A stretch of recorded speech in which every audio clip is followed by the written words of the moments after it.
Okay.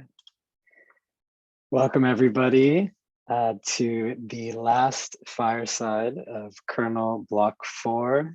It has been a wonderful journey, and we are joined here today by two really wonderful guests, Lani Trock, who's been with us for Kernel Block 4, and Toby Shorin, who has been with us in spirit as well, and who we're really, really excited to introduce you to.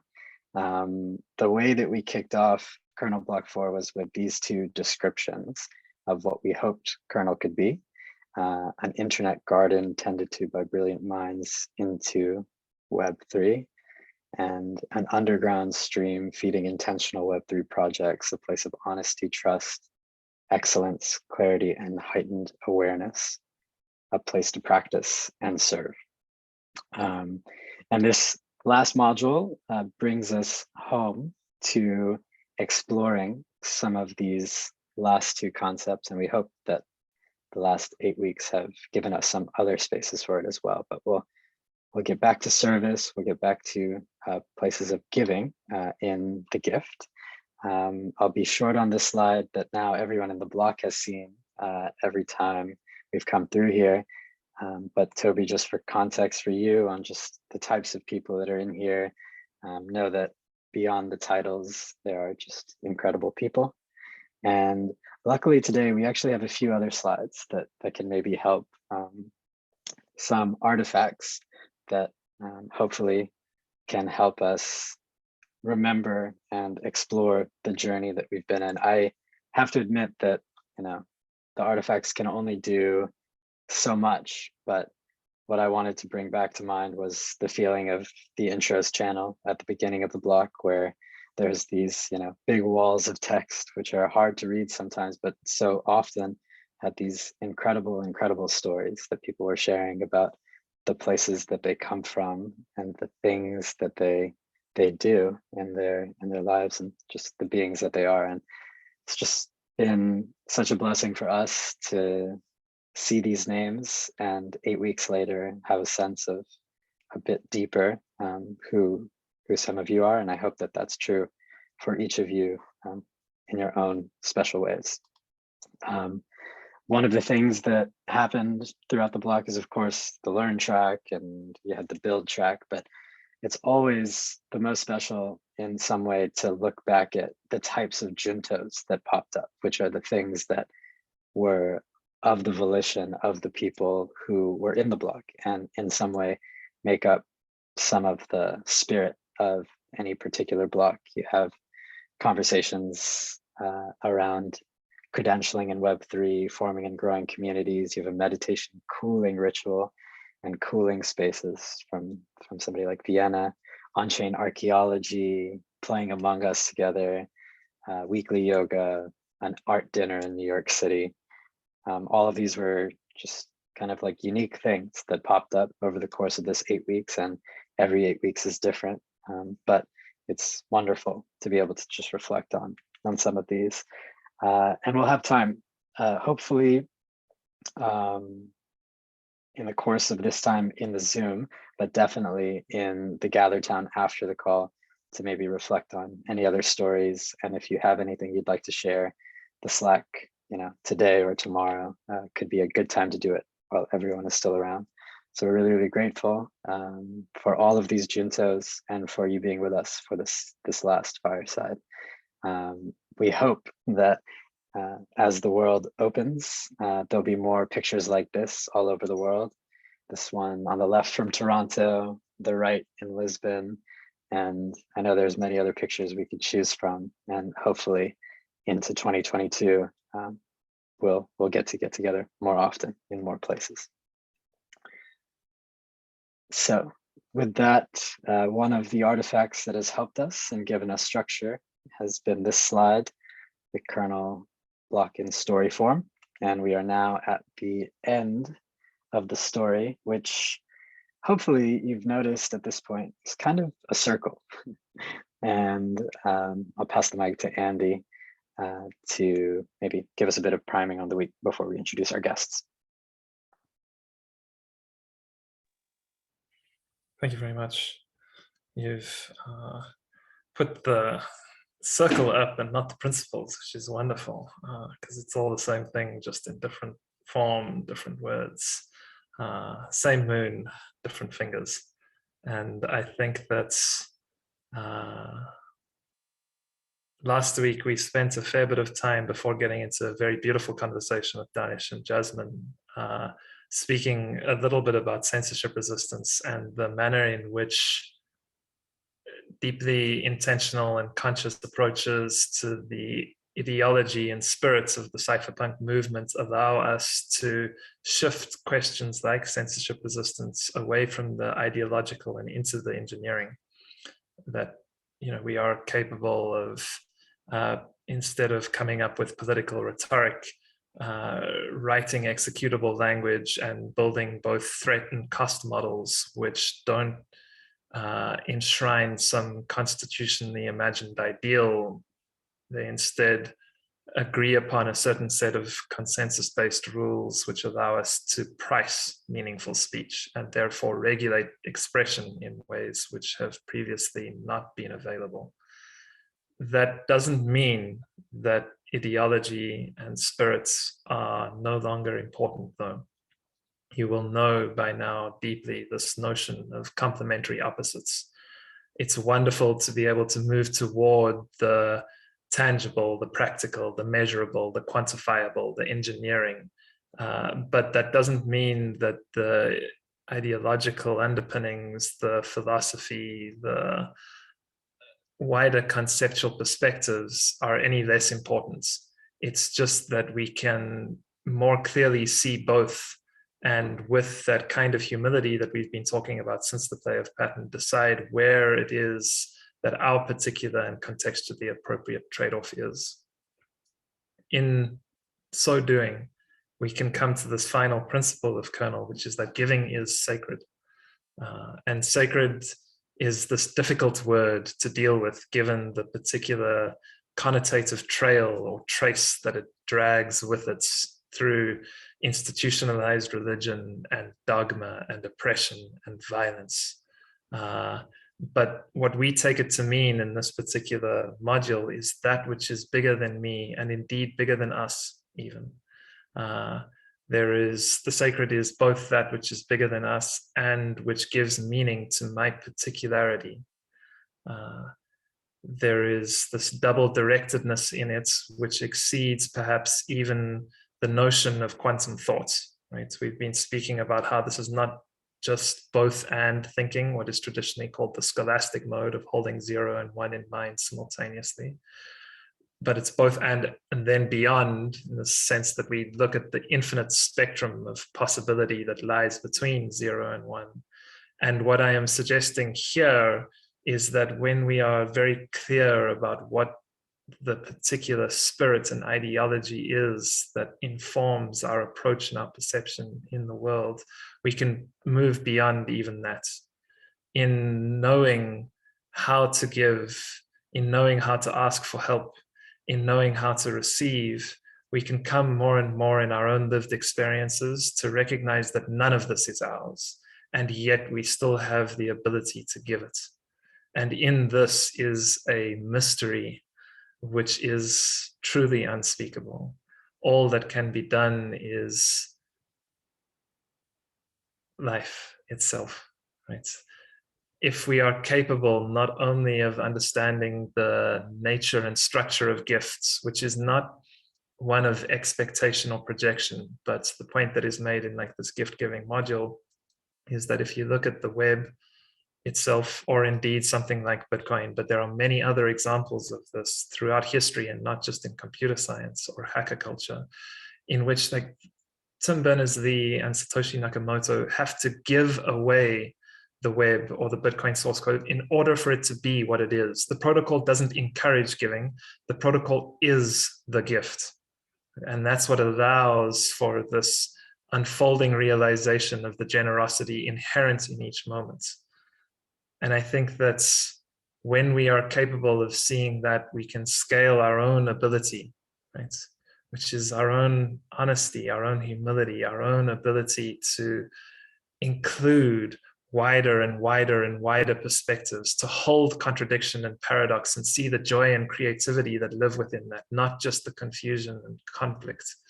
And when we're in that kind of state, it becomes possible to understand what it would be like to live outside of anybody's paradigm, and to recognize the perfection inherent in each moment. Perfection not as some kind of conceptual label of like very, very good, but perfection of seeing things as they are without our own veils of bias and ego getting in the way. In this particular context, we can come to understand perhaps what Marianne Brunn is really talking about in this notion of living outside of any paradigm, certainly of breaking with the reward-orientated paradigm within which we live, but not replacing it with something else, simply becoming the creative artists who compose language to teach its writers and speakers how to be thoughtfully and carefully inconsistent with undesirable premises, to be incompatible with the morals, the religions, the armed forces, the arguments of the reward-orientated hierarchy. If the imagery succeeds in containing anti-communicatively for later the simulation, the structural analogy to that which was found wanting, then who knows? It may tell us or someone someday with breathtaking eloquence and in then simple terms what we today almost speechlessly have wanted so much. Thank you so much for being with us. And I'll let Vivek introduce the wonderful and amazing Toby and Lani. Amazing, amazing, amazing. Yeah, we'll definitely get back to these topics. Thank you, Andy, for bringing us such depth with which to explore the beyond quantum thought and the way that the internal experience then defines how we might build in Web3 and scale collective ability, are things that have underpinned the whole syllabus and are where we eventually get back to.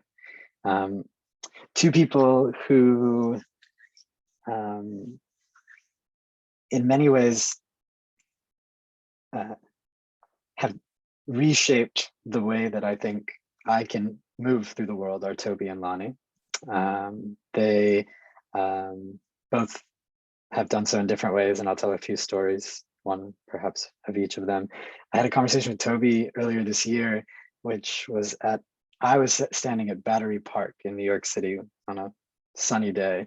And I think I have described it to a few people as just kind of an out-of-body experience where we were exploring some of these topics, and having read a lot of the writings in other internet, which I see in the chat others have seen, I had a sense of, you know, all of these different modes, literally another internet, a different way of exploring this web. But in talking through them with Toby and getting to the heart of the ways that we are currently struggling and enjoying the transition, and our hopes and our needs and these types of things, it was just kind of one of those wonderful spaces. And after that, I was lucky to have Toby come to the New York City dinner. We had him and many wonderful others there earlier this year during the block, right before actually Block 4 started. And it's just a joy to have him with us today. So I'm very excited, and we'll let him introduce himself maybe as we get into conversation here in a second. Lani, I think a lot for me, it has kind of come from afar, and you know, she's been in KB4, she's been involved in Gitcoin DAO, and it's been true for me that pretty much every time I come across something from Lani, it changes my mood, it changes the way that I can interact with the things that we are building and the ways that we are building it.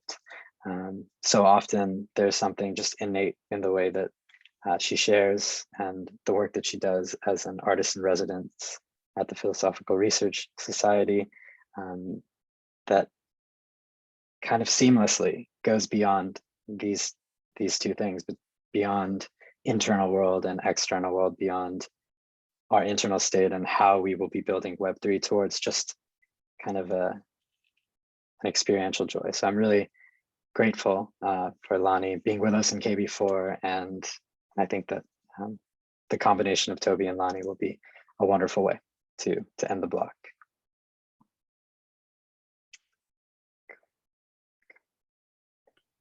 Wonderful. I mean, we could basically just speak about both of them without, you don't even need to say anything. I'll just sit there and smile and wave and continually gush for it. I mean, it could take forever. The tweets that Vivek have selected here are, I think, largely representative of some of the inequality of these two incredible people. And where I would like to start today is somewhere between gift economies and market economies, which is well encapsulated in this incredible public good, which is the other internet. And in particular with one piece there called Positive Sum Worlds, which Toby was responsible for along with Laura and Sam. So Toby, my first question to you is that in drawing out all of the different threads around public goods, the public, many publics, goods, both in economic senses and otherwise, you say that these things presuppose meaningful detail about the people and bodies that are actually involved in any given context, and some kind of shared understanding, because public goods depend on a locality of space or time or experience. They do so primarily because in the largest kind of definition perhaps that you offer in that piece, so that public goods also satisfy shared values.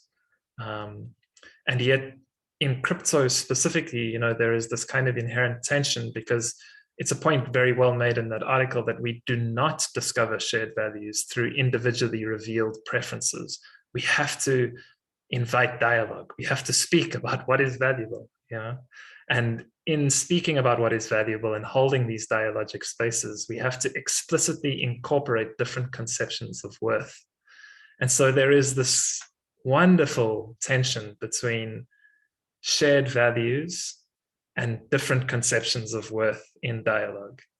Could you begin by exploring what this really means and how it's possible that they can exist together in creative, constructive, collaborative ways? Yes, thank you for having me and Lani as well. This is like such a wonderful space, and it's an honor to just be talking to the two of you and all of you. I really like that you described it as a wonderful tension. That's a very productive or like generative way of looking at that tension.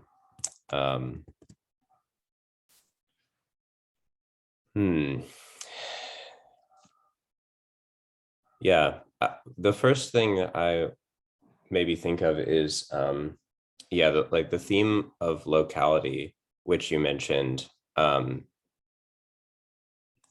When I started writing this piece, I didn't exactly understand the importance of it, but by the time we were done with it, I felt much more strongly that, locality and shared time and space is necessary for these different conceptions of worth to be aggregated into a whole. That any group of people can commit to. And I think a large part of that is the trust that is built between people when they do share space together. One thing I really like about the composition of Kernel is how it provides for people to form closer ties with one another.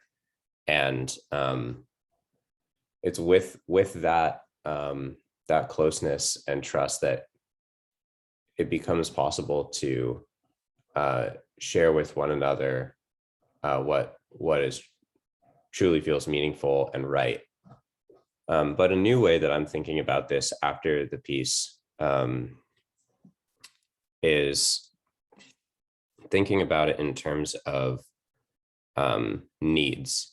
And needs were kind of brought up in other sections of the piece, maybe in the section dealing with the public more than this section dealing with like the good and what's of worth. But a new view that I have on it is that it's possible to incorporate everyone's needs into a whole that isn't what makes everybody happy, but that which constitutes a space of like mutual willingness. And when even a minority's voice is heard and fully understood, it becomes possible for to include them in a mutual space of willingness that could be a small group or it could be a society.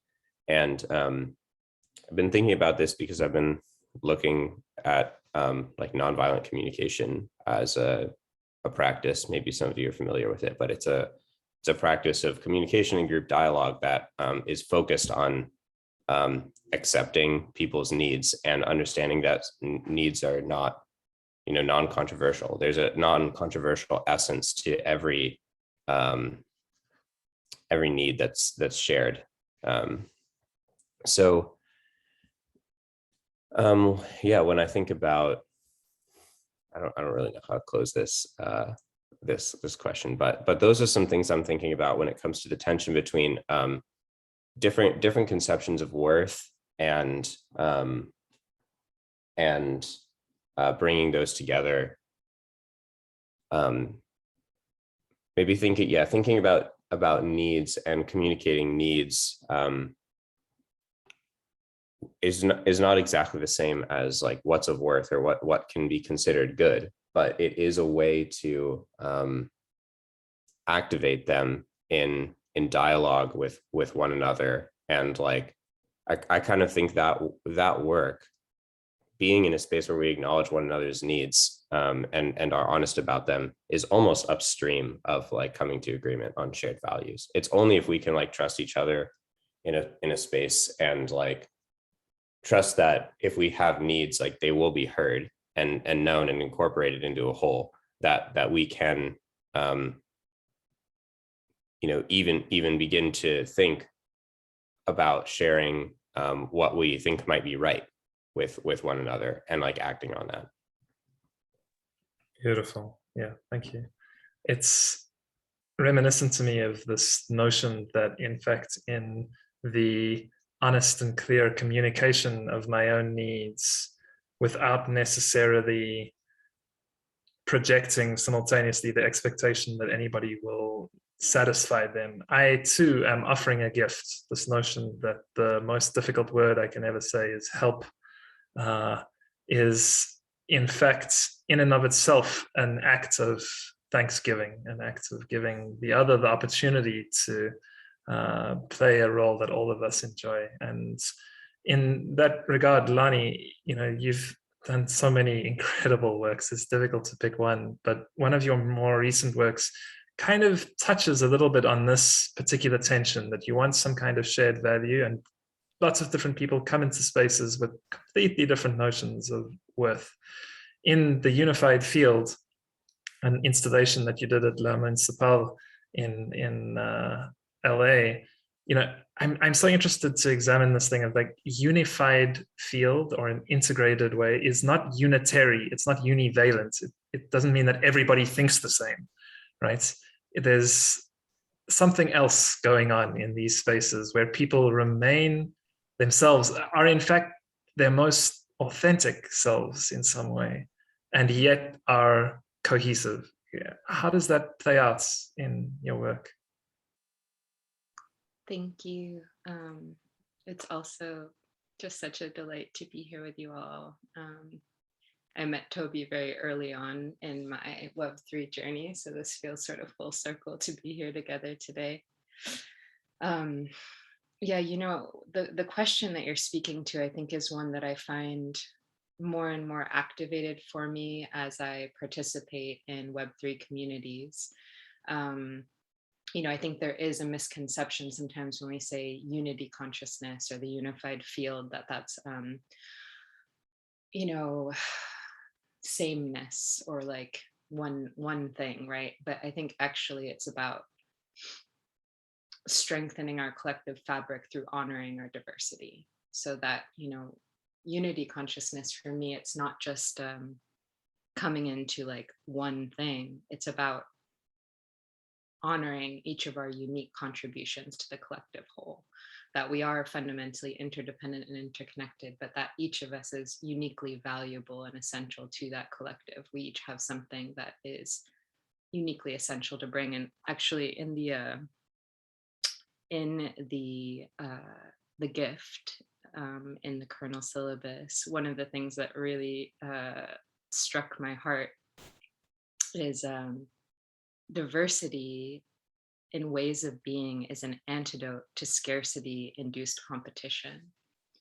And I feel like this is a really essential aspect of the key for us moving forward, is that the more that we can activate our unique offering and what we can bring, like what is ours that's uniquely ours to give,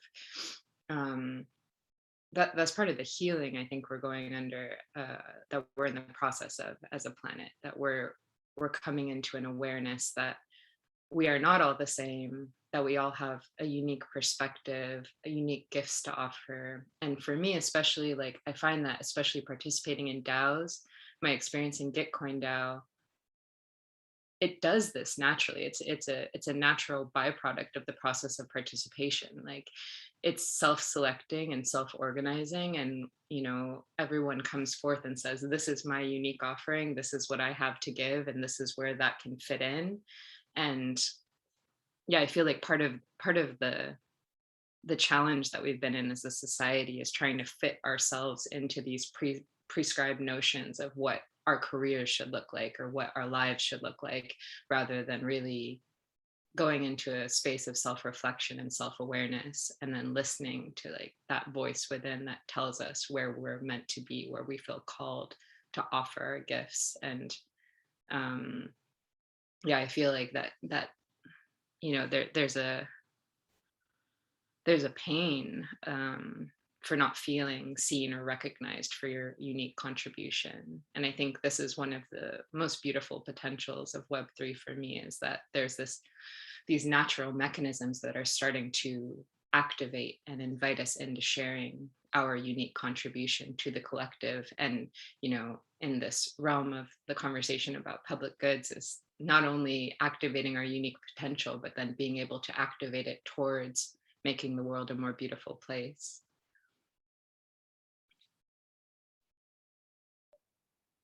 When you speak, it's the same effect that Niran has on me. I'm just like, how can I ask the shortest possible question just to get her to continue? And I think what you say is so beautiful. I wonder, at the sort of level of actually creating these immersive spaces, one of the features that really stood out to me from the unified field was the broken eggshells.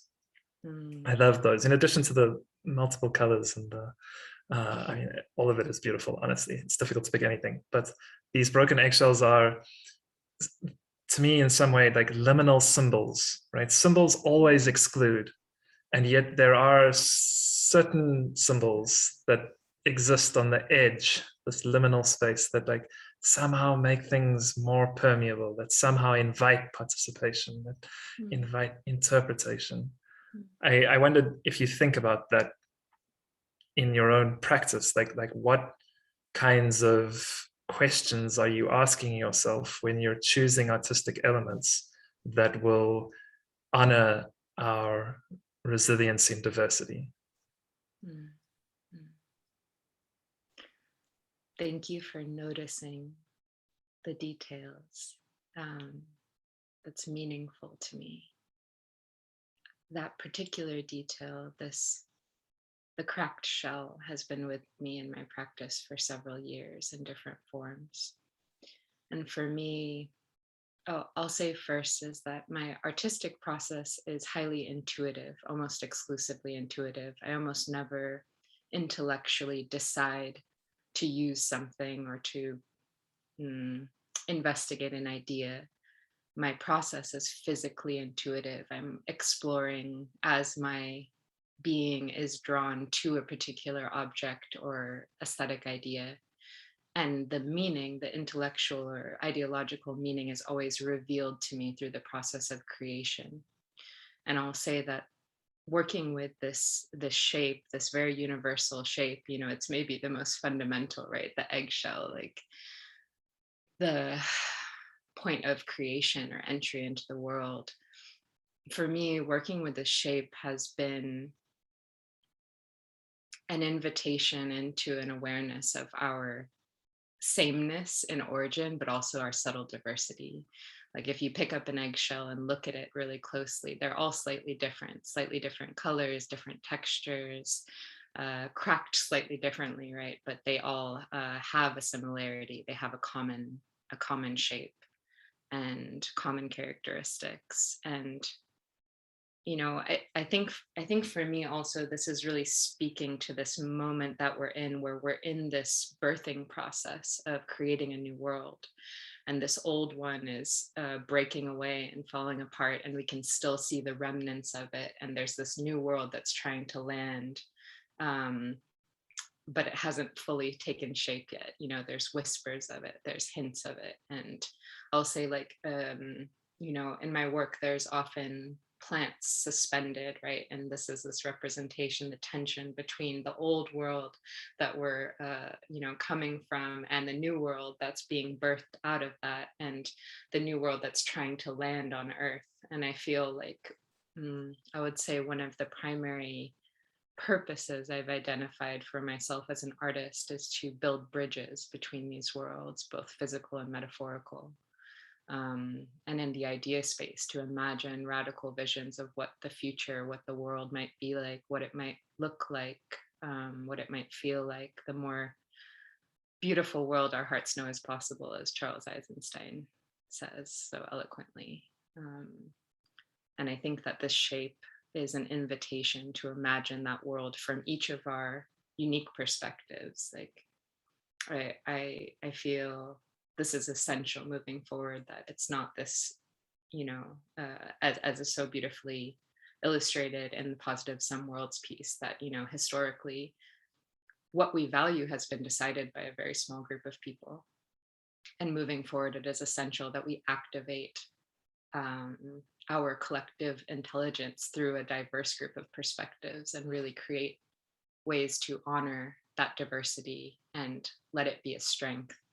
And I love this quote about diversity being an antidote to scarcity-induced competition, that, like, as nature diversifies, right, we create, as nature creates biodiversity, it creates space for everyone and everything, right, to participate in that holistic ecosystem. And I think that's what's being reflected in what I'm experiencing, especially participating in DAOs, right, that there's a place for everyone, and everyone can find their own place, you know, and that there's just something, it touches me so deeply, the experience of it. Every time I'm in the midst of it, it almost brings me to tears, because it's like just everyone finding and feeling their authentic role, right? What is ours uniquely to offer? It's the most beautiful gift, I think, above success or, you know, in any traditional conception of the world. What we're really seeking is meaning for our lives, like feel a sense of belonging, that what we do has purpose. And I think I feel we're on the precipice of a great shift into embodying that and being supported, and each playing our uniquely suited role, and feeling the fulfillment, the recognition, the honoring, that experience. It's such a delight to be here in the experience of this beautiful moment. It is such a delight to be with you. Thank you. Thank you, Lani. Thank you. Thank you. So, There's so much to cover there, and Andy, feel free to take it in another direction. But Toby, your comment in the chat, I think, really does give us a kind of a pointer. Can we gift this new world into being instead of trying to build it? There's a couple of references in this module that remind me of that. One that's directly from the module, and that's life is a gift upon us. We are indebted in our being, right? Like we are indebted to this space, and there's something about that structure that deeply points to, I think, what you're describing there. And then I'm not sure we'll get to this now, but signature economies, there's an idea there that I think Andy has been building out. But there's a quote that really touched me that is from Viktor Frankl, which I'd like to read. It says, "It is not we who are permitted to ask about the meaning of life. It is life that asks the questions. We are the ones who must give answers to the constant hourly question of life. Living itself means nothing other than being questioned. Our whole act of being is nothing more than responding to, of being responsible toward life. Now the present is everything, as it holds the eternally new question of life for us."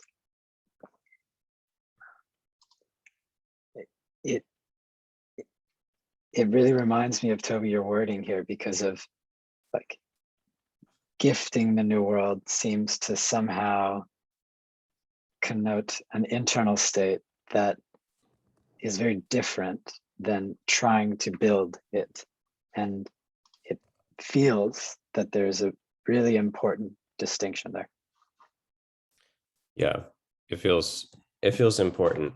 Like, I don't know, the whole idea of like doing what's life-giving. And I feel like that's, I don't know, we all have really strong feelings about like, yeah, what is life-giving, and that's different than like what is like pleasing or satisfying in a kind of like self-indulgent way. I'm looking for a tweet by my friend that I think is like pertinent.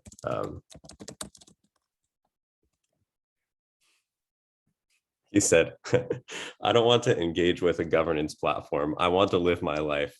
I want to fall in love and watch the Perseids from a mountaintop.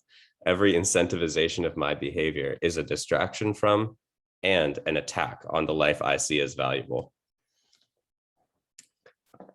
When I read that, I was like, damn, I really feel that. I mean, it's hilarious. I'll link the tweet. Thank you to Chris Beiser, another brilliant mind, for posting this. But I kind of think that captures something that I feel is important. Like when like building things,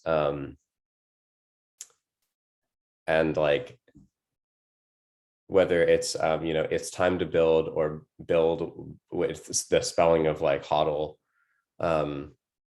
like I think there's something, a very powerful, a very compelling drive there, but I want it to be in service of something. I want it to be purposeful, and like the most valuable purpose I can imagine is being life-giving to others. And that's a question that I have, that I don't feel like I have great answers to, but I am trying to find answers to, which is how do you build in a way that is specifically giving and like for the benefit of others. And I guess this is like something that that we tried to capture in that piece, that when we when you build with when you just build a software platform, for example, that anyone might use, it's hard to because you don't know what the second or third order effects are, and you don't know who is going to be using it, or how they'll use it, it becomes difficult to take responsibility for how it's used. And it becomes easy to just disengage with the responsibility you do have as somebody who's creating something. And so recently, my friends and I have, when we build software or when we talk about building software, we've been trying to encourage each other to think about, to think really specifically about like, this isn't like a generic tool that like should be there to empower people, and similar with like a smart contract or whatever it may be, but how do we specifically support the groups or actors that we think are doing something valuable in the world to do more with this? And that may mean not building it for everybody, but actually building it for those groups that are trying to serve others. I think there's a way to do that. I think there's a way to do that. and that's the gift that like you, even if we are just even if we're technologists, like we have the ability to do things for others, and it's not hard. It just requires like the intention, I think.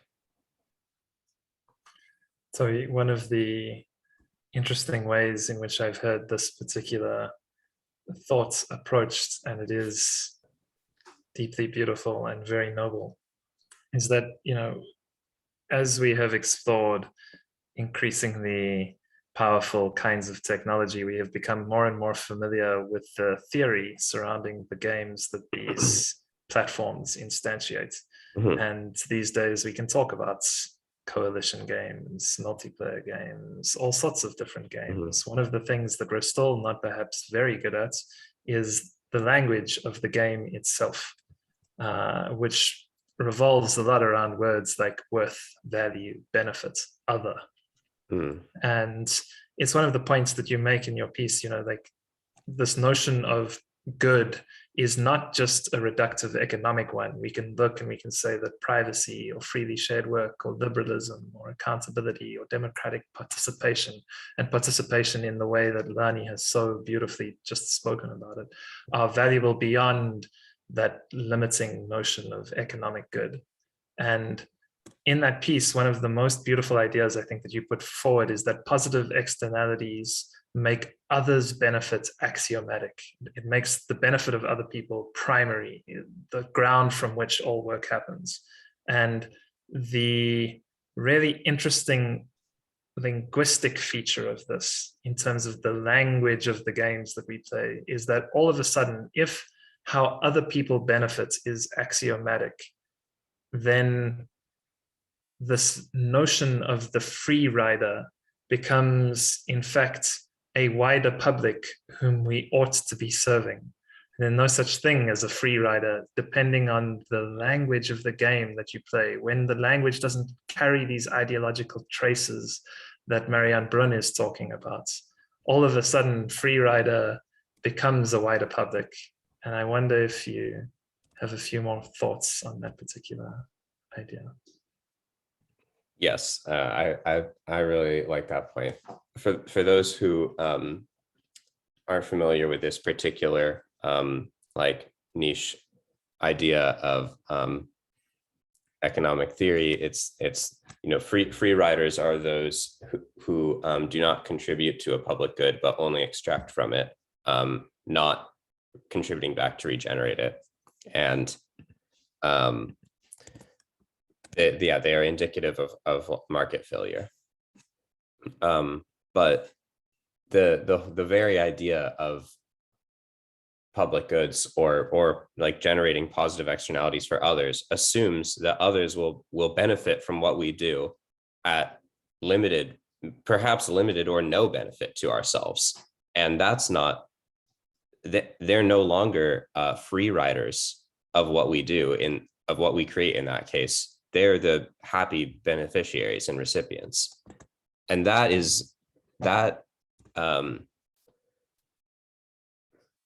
reframes it for me, the entire premise of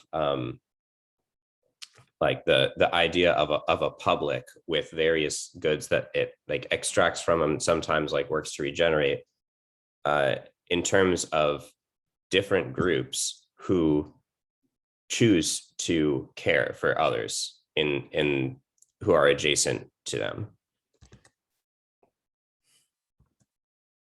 And to bring it back to this idea of like gifting the future into being instead of building the future into being, that's a premise like I could believe in. I feel like if that a future in, or a way of seeing, a way of building for adjacent or even not adjacent others benefit is I mean, it's self-evident to me, but it feels way more life-giving and generous of a future, which is that's where I want to be. Beautiful. May I? Yeah. Please. I feel like this beautiful shift in consciousness that you're speaking to, Toby, is indicative of the shift that we're in right now as a culture, of really recognizing everyone as valuable. And, you know, I'm really curious as to what's possible when we shift from a profit-centered motive at the center of our societal design towards a culture of care and well-being for all.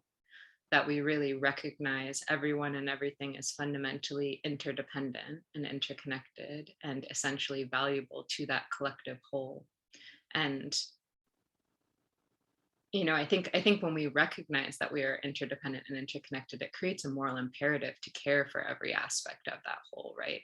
And we're starting to witness that. You know, the internet has given us the gift of witnessing the lives of those that we never would have come into contact with previously, and which creates like a felt sense of empathy for perspectives different than our own. And as you know, it's really shifting into an awareness of our,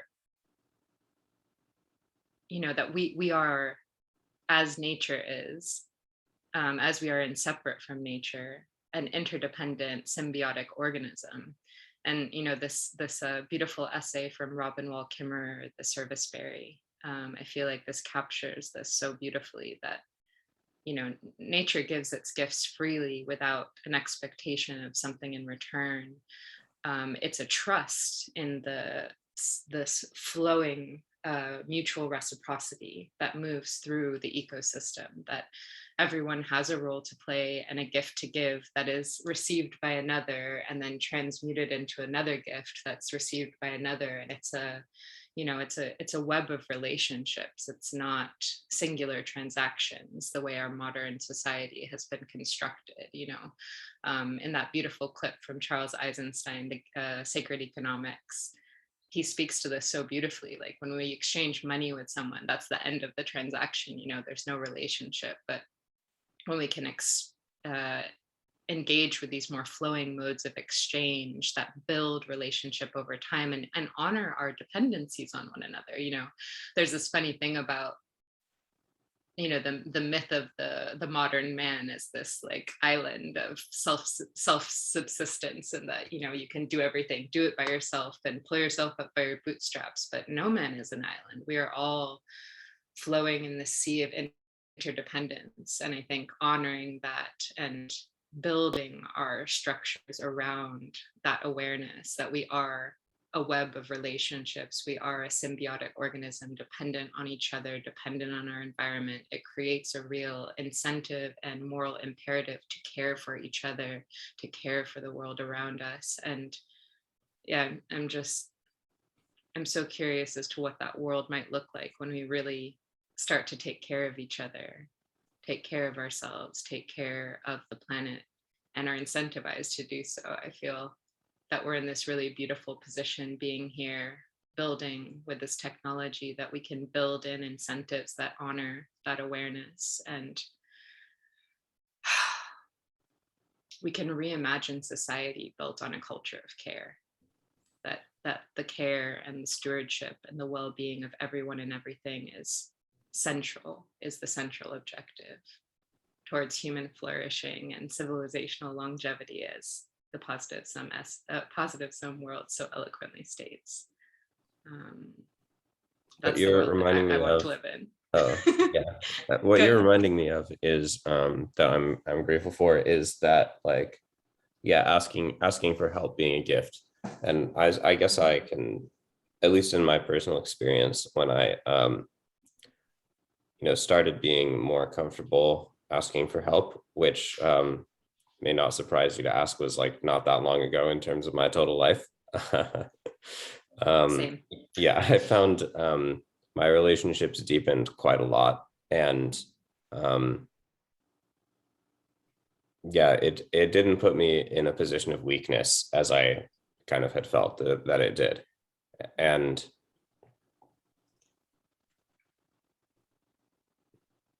I wonder if it would be possible for me to, like, even think about these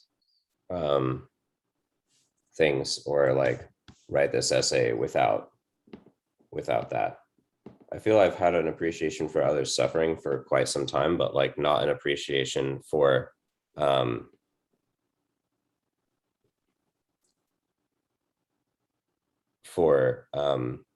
the simplicity of asking for help.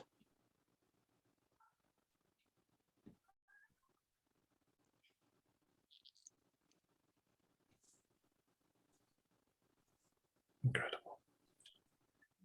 There's one more thread, which I would like to gently sow, which is this notion, in fact, imperative to, but also choice to care, a culture of care, one reciprocal world built on a close observation of how things are, not any other kind of insight than just that,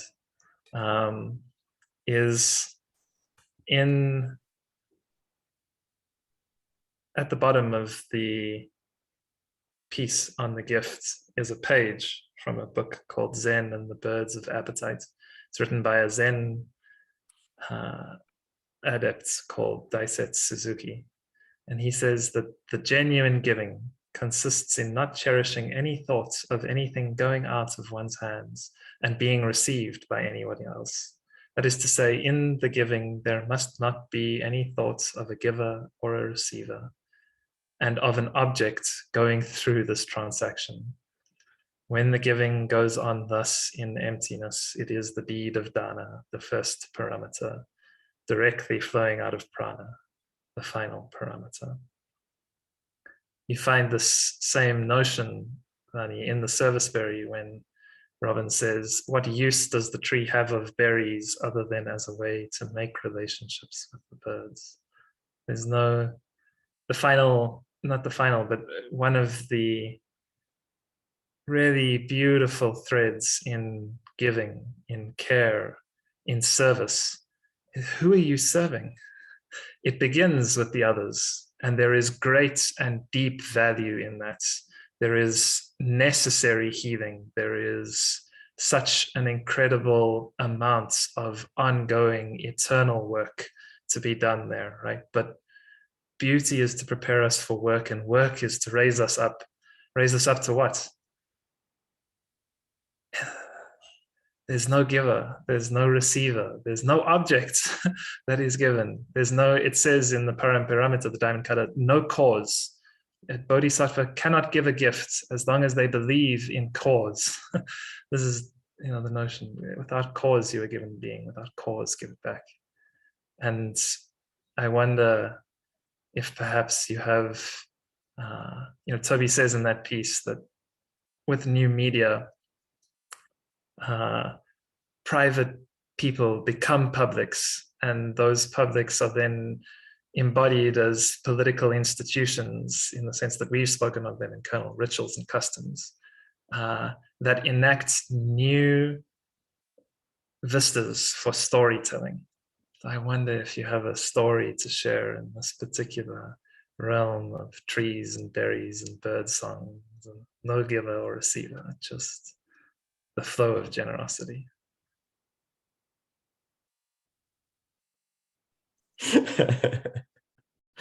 Wow, what a phrasing of a question. Thank God this is recorded. That was already profound by itself, Andy.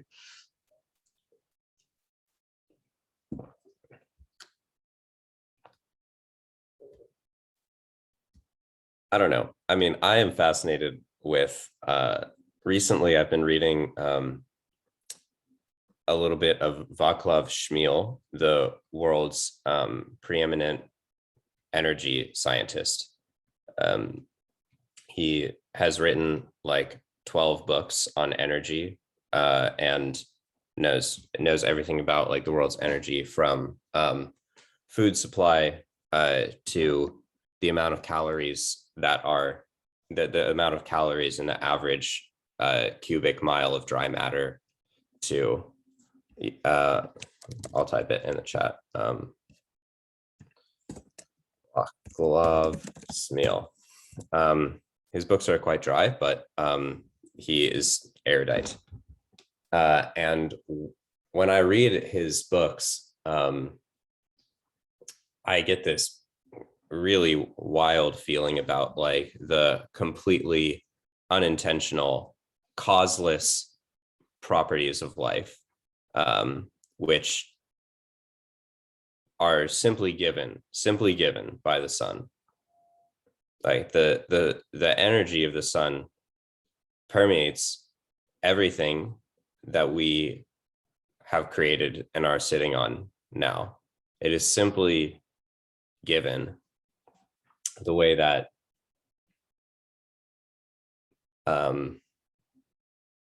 silence and sound are simply given, and life simply happens to us. It's completely arbitrary, but also a gift. And that we have been given this is like the most natural thing. It's the most obvious part of our lives. It's like we wouldn't be here without it. And that being the most natural thing, out of which this abundance, out of which like all ecosystems prior to our extraction from the domination of them, like find their natural equilibrium, this givenness out of which all like life flourishes, ebbs, flows, like moving heat moving, like wind systems around the world, and like circulating seeds on air. That it's the most natural thing that there is. Can we live in accordance to that principle? Can we live in accordance to the principle of simply giving to others?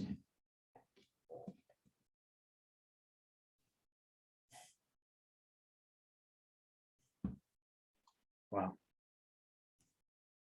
That was beautiful. Such a beautiful thing to be reading, Toby, especially as we explore this.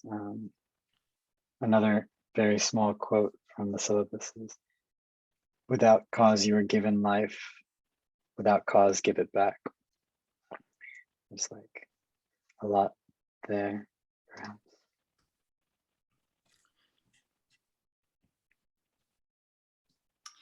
What I think about in this context is, in the kind of return to nature, or let's say the return to our true nature, as you're describing, Toby. If we can, and I imagine that we will, construct a vision for society in which we are all cared for, and that we're able to exist in this flowing mutual reciprocity of relationships, rather than singular transactions. That we might be all liberated in our time in order to offer ourselves as a gift, to offer our gifts as a gift rather than needing to commodify our gifts, and how beautiful the world might become if we were liberated in our time to pursue our unique truth and offer that as a gift. How beautiful might the world be? How beautiful might our lives be? What kind of healing and harmony might be restored to the planet, to our own psyche, to everything? Yeah, one of the things that Charles Eisenstein also said in this Sacred Economics, what beautiful thing would you build if money were no object? Money is so often a barrier to us expressing our unique gifts and offering them as such. But, you know, I think maybe what I would invite everyone here today to consider is, what is the most beautiful offering you can imagine that is uniquely yours to give? And especially to consider, if money were no object, what would you offer to the world today?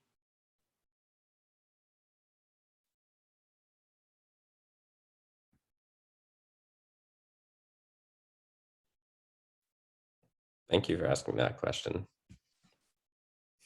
Because it immediately makes me think like, well, I'm a lot more privileged. Like, money is not no object for me, but like I can even deplete some of my own funds, like without harming myself, you know.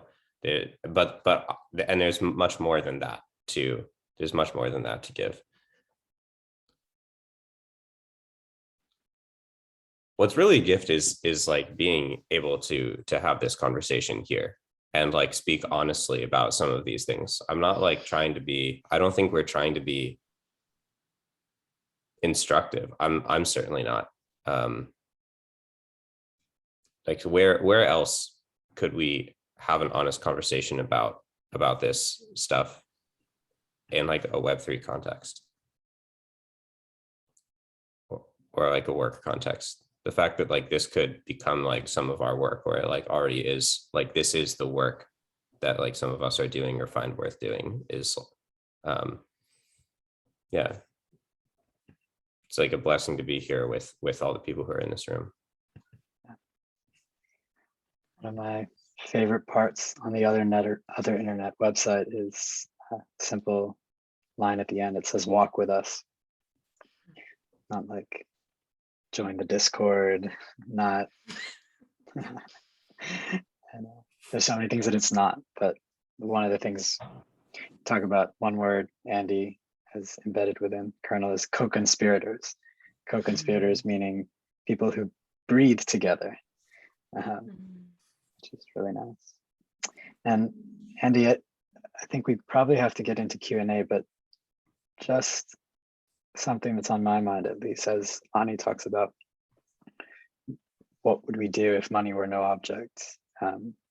There's the idea from signature economies that still being woven together, but one of them is about our unique ability in this new context to make meaningful economies, plural, the diversity of economies that are now possible to opt into. I wonder if that's one place we could go before the end.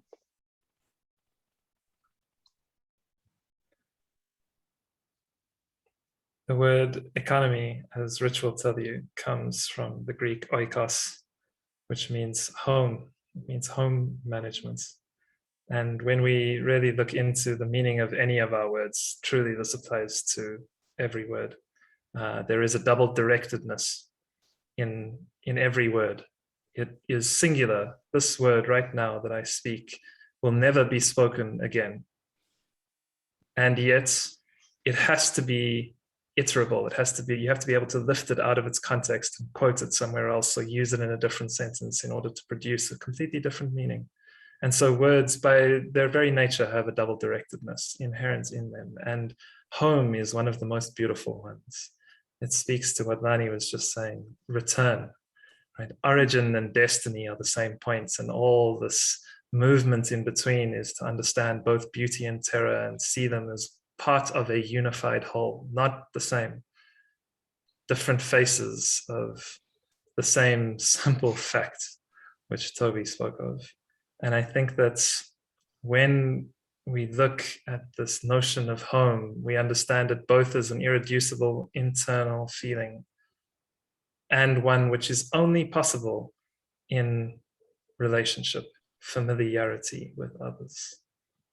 It's such a wonderful ground for genuine work and real compassion, because I come more and more to understand that it's all one, right? There is only truth. And yet I exist in space and time. I have a role, I have responsibility. The responsibility is not a burden, it is a miracle. It is the gift, right? How is it that none of this is mine and I still have responsibility for it? This is Khalifa in Arabic. It's the meaning of steward, guardian, caretaker, right? It's not about control, it's about relationship, it's about interdependence. And why? For what? To realize that you are always home, yeah, and feel deeply embodied, breathe into the joy of that in every moment, to go everywhere and know that you're always at home. Because not only do you have the inner technology, the inner craft to find that place over and over and over and over again in yourself, to constantly remember it, but also you know that no matter how strange the other appears, it's just one more face of familiarity, because there's no other. It's some aspect of it.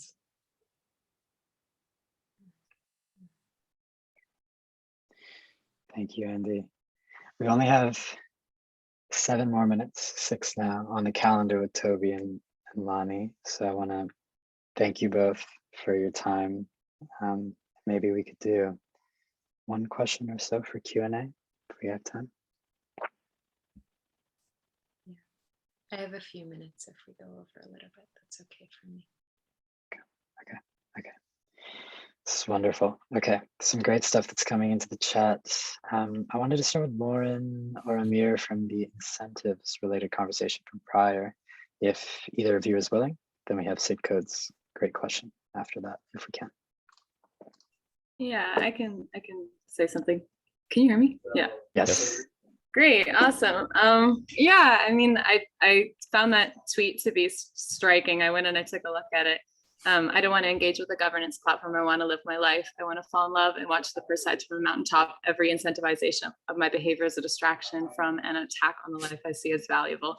I really disagree with this so strongly. I was like, what? You know, and something I think is really valuable and something I've been like churning in my head a lot in the Web3 space is like, I mean, what do we value? What do we find value? And I know there's like some Brazilian community that created a token called Muda that is like incentivizing or rewarding meditation because they see this as something that's like valuable and adding to the community. And I think it's like we can, I mean, the word incentive doesn't sound good for sure. It almost feels like the carrot at the end of the stick. That it's like you're trying to achieve and attain something.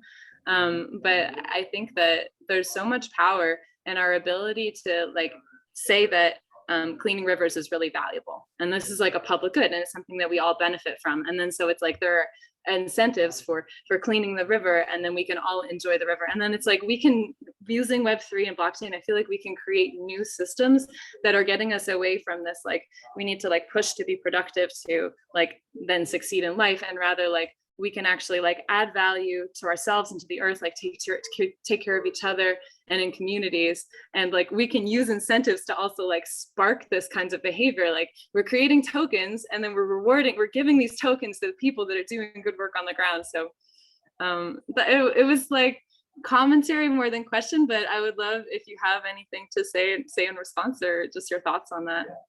Yeah, may I speak to this?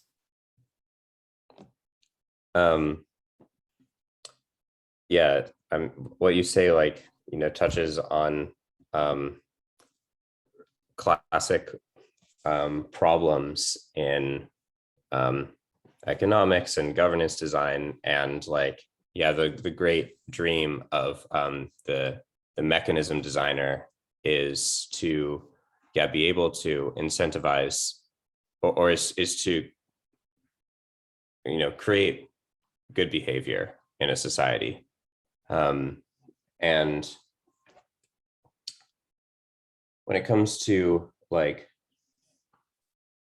not, polluting a river or something, there are lots of ways that like people go about solving this. Some of them are like, the incentives are basically currently in policy design thought to be like the best way to do so.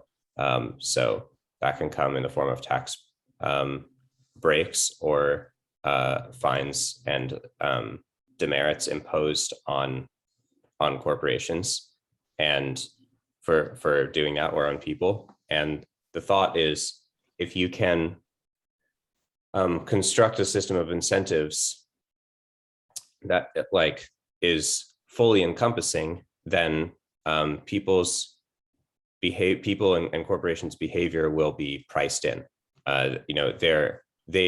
You are pricing in their ability to consider the externalities of their actions.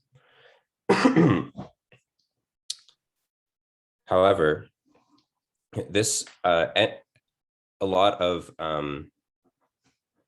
contemporary research and also ancient wisdom shows that any such encompassing system of incentives is incomplete.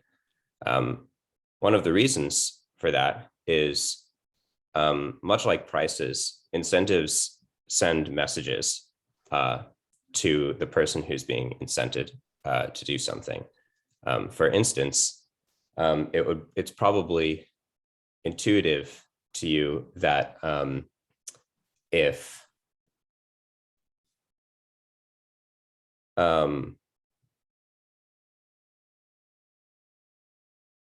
I imposed, if you worked for a company and your boss imposed a system of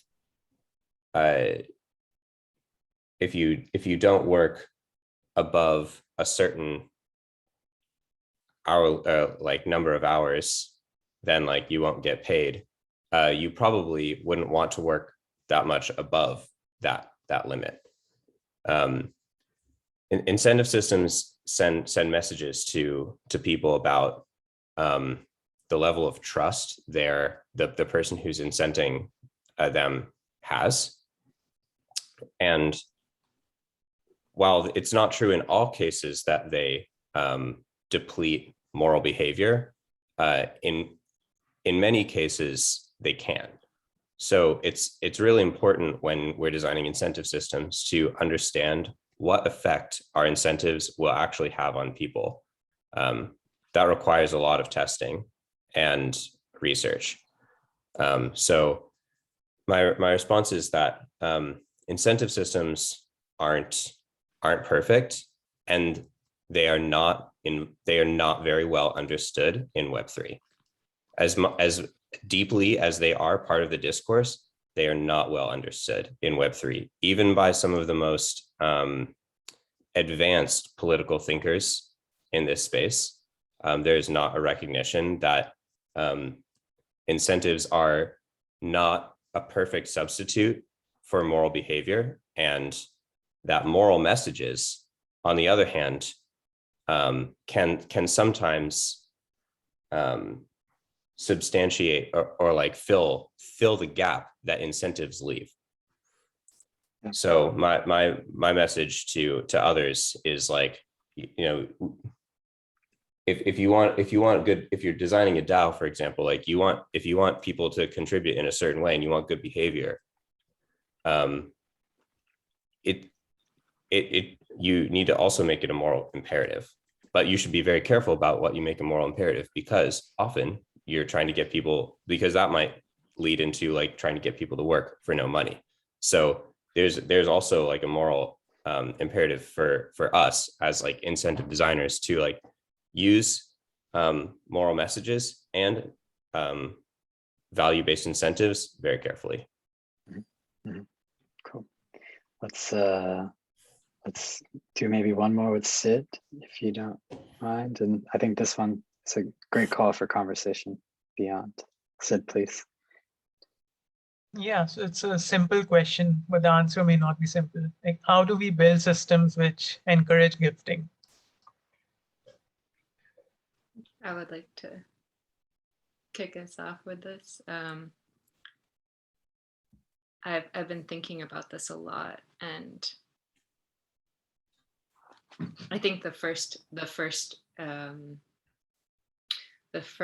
pathway that I would propose is by embodying it ourselves, embodying the gift ourselves, as often as we're inspired to. That one of the best ways to cultivate net positive incentives is to practice it, to live it. And, you know, it's such a curious thing about what happens in Web3, where there's a potential to experience this radical abundance. You know, we're cultivating new systems of value in what we're building here. And I've had this conversation often with Alicia, you know, about what happens when we start to experience abundance. That it you know, as the gift so eloquently describes, like it cultivates gratitude naturally, right? When we're presented with abundance, our natural response is gratitude. And then I think what comes next is to return that abundance, to return that gift, to bring that forth through us. And I think the best way that we can incentivize this is to embody it ourselves and model that for others, and to create, you know, we create the culture through our own expression of it. And the more that we model that behavior of radical generosity through our own work, through our own way of being in the world and relationship with each other, that for me, I think is one of the most beautiful, it's one of the most beautiful initiations of that way of being. Like when we become what we wish to see in the world, you know, it's a very classic idea, or an old idea, I'll say rather. But the more we can embody that which we wish to see, that invites others to do the same. One thing I would add from Lani and myself and Sid's conversation in the public library a week ago is radical generosity at that individual internal level, and then communities of care around that.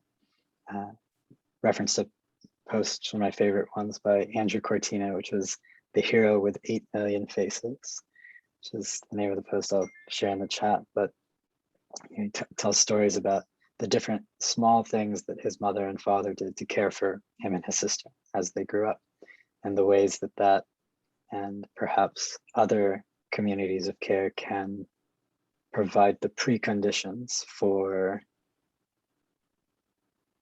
structures and systems.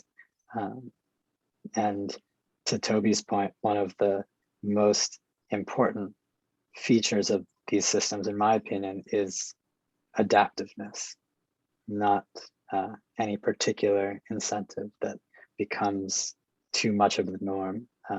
There's a sense of aliveness as it relates to any of the things that are being played with if you do put incentives into the mix. Yeah. Can I just say one thing in response? I feel that we're at a really interesting moment in human history where we've lived so long in this artificial scarcity. the world is abundant, the natural world is abundant, but we have cultivated an artificial scarcity in our experience of it as a society. And we have the opportunity to really reimagine that right now. And, we've sort of like embedded, I think, in the ideas of capitalism is this idea of homo economicus, that humans are fundamentally self-serving, selfish beings. But I think the truth is actually that is a construct. It's not our true nature. Our nature is to be in relationship and collaboration with each other. And I think that the more that we can cultivate these systems of care in which all of our needs are met, that creates the stable foundation from which generosity, a radical generosity and abundance can spring forth. And I, for one, am thrilled at the prospect of living in that world and very much here to support its blossoming into being. Amazing, amazing, amazing. Cool. I think we're over. So I want to move us into just kind of like one last thank you to everyone who's here. There's so many people who have made Kernel possible, this particular block. I don't think that this page covers it all, but it does encompass some of the names, and could consider this a credit section of just like a thank you, a thank you, a thank you. Everyone who's here today, thank you. Everyone who's collaborated to create a space that we can collectively explore. It's incredibly meaningful. We've had some incredible fireside guests, starting with Vitalik and Annalise and Scott, and ending these last couple of weeks with such great representation from the Kernel block itself, Jasmine, Danish, Lani, and Toby here today. It's been really fun to go through these guilds. Paul Gotti has done an exceptional job on the Gaming Guild. Kia and Oren, the DAO Guild, was just incredible. And we had Ruben, Tom Schmidt, Ben Lakoff, Sean Chang, so many names, so many names, so many names. From Kernel Fellows, I know that some of you are here, Rich, Renee, Aaron, Tim, many others are listed here. I can't say them all. Sylvia, I know, is here as well. Ray, Lauren, just thank you all.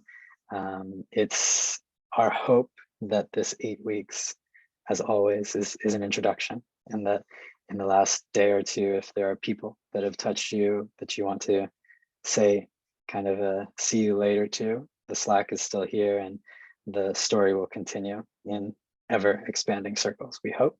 And yeah, with that, I'll put the link into the Gather Town for anyone who wants to pop in for kind of like a last part of the show. The showcase for some of the projects that are presenting is tomorrow. There's about 21 projects that are presenting. We'll do an alumni showcase in a month's time, December 10th, just because there was so much interest and we wanted to steward the space properly for tomorrow. We couldn't really do more than 20, but we'll already have 10 projects to present for the first ever alumni showcase. So thank you to the KB4 folks who are here, who are willing to wait a bit longer so that we can make the spaces meaningful. And yeah, thanks again to Toby and Lani. Thank you to Andy. I see one hand raised from Sister that I wonder if, Sister, you have one last thing you'd like to say?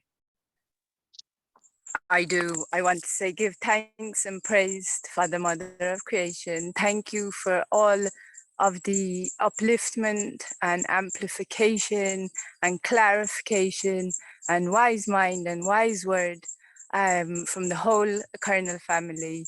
Together, woo, we're unstoppable. Give thanks and praise from the full moon in Lamu. Wonderful.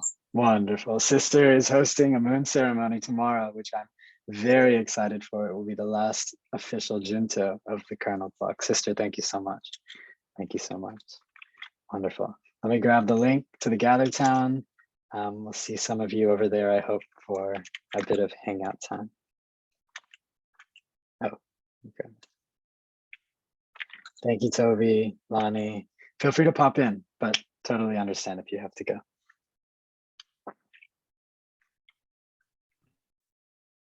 Thanks, Vivek. Thanks, Andy. See you guys later. Bye-bye. Thank you, everyone. Thank you, Lani. Thank you, Lani. Thank you, Andy. Thank you, Vivek. Thank you, Kernel. Thank you, everyone. Touch my heart as well.